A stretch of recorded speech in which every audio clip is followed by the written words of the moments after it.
As you can hear behind me, there's still thousands of protesters in Tahrir Square and also at the presidential palace.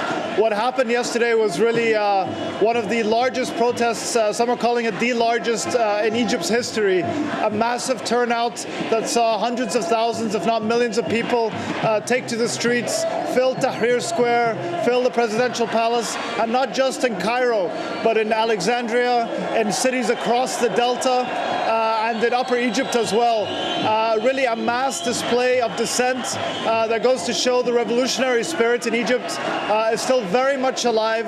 And this came, of course, as you mentioned, on the first anniversary of the inauguration of President Mohamed Morsi. He was elected 1 year ago with a very thin majority, 51% majority, against a stalwart of the former regime, Ahmed Shafiq. And since then, there has been growing polarization amongst the political class, with the Muslim Brotherhood withdrawing more into itself and its Islamist supporters. They've even lost support amongst some Salafi groups as well. While on the street, and the lives of ordinary Egyptians have become much harder. Prices of food and medicine and other staple goods have gone up. Crime and insecurity and vigilante violence has increased. There's electricity blackouts now in the hot summer months that occur every day. There are fuel shortages that cause tremendously long lines, that cause stifling traffic around the country.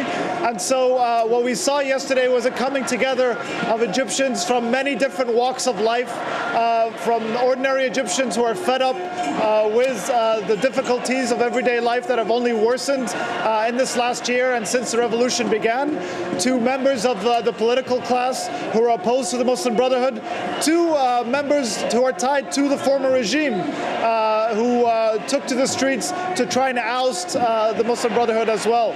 So it was really a very large display of dissent. The Muslim Brotherhood, as you mentioned, had its own rally in a square not far from the presidential palace. It was rather large, but in comparison to the turnout that we saw yesterday of anti-Morsi protesters, it was quite small. And as you mentioned, the response from the presidency has been to largely ignore, and it seems that they want to try and weather out the storm, saying that democracy, dialogue is the only way forward.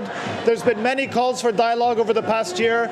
Much of them have been rejected by the political opposition, who say that the Morsi government and the Muslim Brotherhood just want to talk and not actually put any of their ideas into action.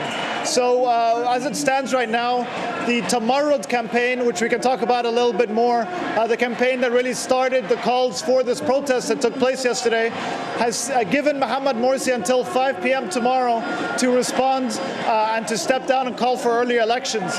If he doesn't, they're saying they're going to call for an escalation, further protests, more civil disobedience, and possibly calling for a general strike. Sharif, could you explain what the Tamarrud movement is, the rebel movement, where it started and how it's grown so large? Right, the Turnout campaign, which the word means rebel in Arabic, began on May 1st on Labor Day here in Tahrir Square by a group of grassroots activists, many of them tied to the Kafaya movement, which was formed in 2005 against Hosni Mubarak. And they drafted a very simply worded petition on paper against Mohamed Morsi that used colloquial Arabic, not classical Arabic, and it called on people to sign their name, put their ID number in, and say they want Mohamed Morsi to step down and call for early elections. They began handing out this petition, and it very quickly gained traction. People would photocopy it and hand it out in schools and universities, even in government offices. And within the first month, the campaign said they gained 7 million signatures, and the latest number they gave just a couple of days ago was that they gained 22 million signatures calling for Morsi's ouster. This is an unverifiable number, but certainly the number of people that have signed is indeed very, very large, and this was manifested, like we saw yesterday, in this incredibly massive turnout. So the Tomorrow campaign is leading calls for an escalation tomorrow. However, it must be said that elements of the former regime have somewhat taken over the narrative in many respects, especially on the media and in the newspapers, and have called for the army to step in, for the army to take over and force Mohamed Morsi out of office.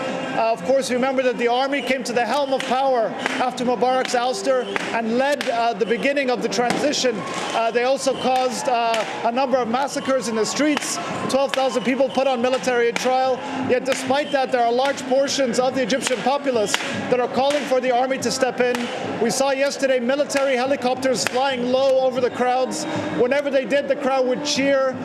When protesters passed military buildings, they would cheer and salute the officers standing inside. So this is another development, and we're waiting to see what the response from the military will be.